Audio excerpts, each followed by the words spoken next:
What's up everybody and welcome back to my channel. We seriously have to talk about this couple from 90 Day Fiance before the 90 days. It's Avery and Omar. Oh my freaking goodness. This has to be like one of the most interesting stories we've ever seen on the show. So Avery is 19 years old and her fiance Omar is 24 years old. So Avery describes herself as an all-American girl.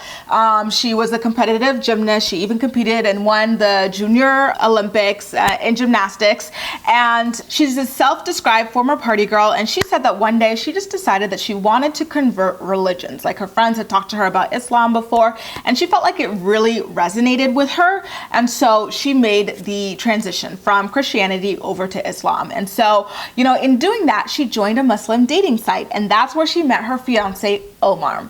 So when Avery was initially talking to Omar, he had listed himself as residing in the United States because it was an American dating site. And so she just assumed that he was nearby. And so they talked for a bit and fell in love, and then she discovered that Omar doesn't actually live in the United States. In fact, Omar lives all the way over in Syria. Now, if you recall, Syria has been in the middle of a civil war since 2011. So that's going on 9 years now. So it's not very safe for Avery to be going over there. And President Trump had enacted a travel ban barring Syrians from traveling over into the United States. So Omar can't go over there. And he decided that the couple should meet together in Lebanon for the first time, but that they would eventually live in Syria together, where he's currently studying to be a dentist at the University of Damascus. See, this story is so freaking compelling that TLC casted the couple in literally like one day, even though it typically takes about a month for the cast members to be casted for this show. And this is according to Soap Dirt as well as Johnny Yates. A really negative part of the buzz that this couple has been receiving is that, you know, a lot of it has come off as extremely Islamophobic, and I hope that that's not what TLC was banking on to create buzz, you know, with this couple. Like, I've seen a lot of people saying that Avery was going to be like an ISIS bride. She should watch a movie called Not Without My Daughter because like it's a glimpse into her future if she goes through with this. It's just so disappointing to see that these are the stereotypes and tropes that people are falling to, and I really seriously hope that TLC does not edit Omar to portray him in a light that really feeds into all of these negative, like, you know, assumptions that people already have about him. Yes, I absolutely do believe that it's sketchy as hell that Omar did in fact sign up for an American dating site and portray himself as an American, only to later admit that he wasn't living there. He was in fact living in Syria. But a lot of the Americans on the show have misrepresented themselves to the people that they're dating. Remember, George got Anfisa to marry him by pretending he was rich and was going to give her the world, only to call her a prostitute on TV, a gold digger, and shame her for, you know, wanting her end of the bargain.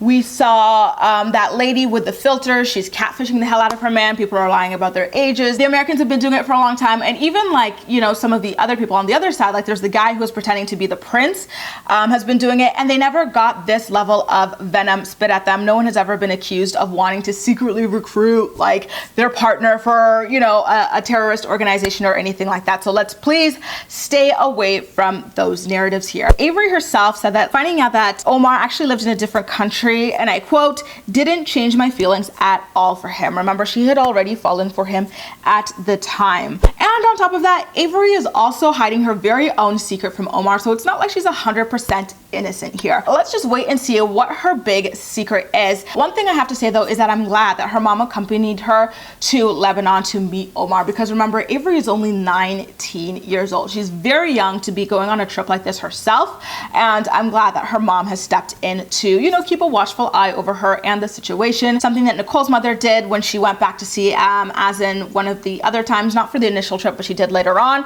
And I think that it's important for the parents to do that, you know, whenever their kids are this freaking young, walking into like a marriage with a complete freaking stranger. One of Avery's harshest critics has to be her own brother. He went on TV and aired her the hell out. He was like, Avery always quits everything she starts. She was once a vegetarian, but then she used to go ahead and sneak like fried chicken up to her room at night. So I don't know if she's gonna stick with her conversion over to Islam or if she's gonna stick into this marriage with Omar either. And of course, the only way we can find out is to watch the show and follow them both on social media as well to see if they really really do stand the test of time. You guys, what do you think about this really interesting 90 Day Fiance before the 90 days couple? Do you think they're like the most compelling couple that we've ever had on the show? Why or why not? Make sure to leave all of your thoughts and opinions in the comment section down below, and as usual, we'll chat. That's all for now. Thank you so much for watching, and I'll see you next time.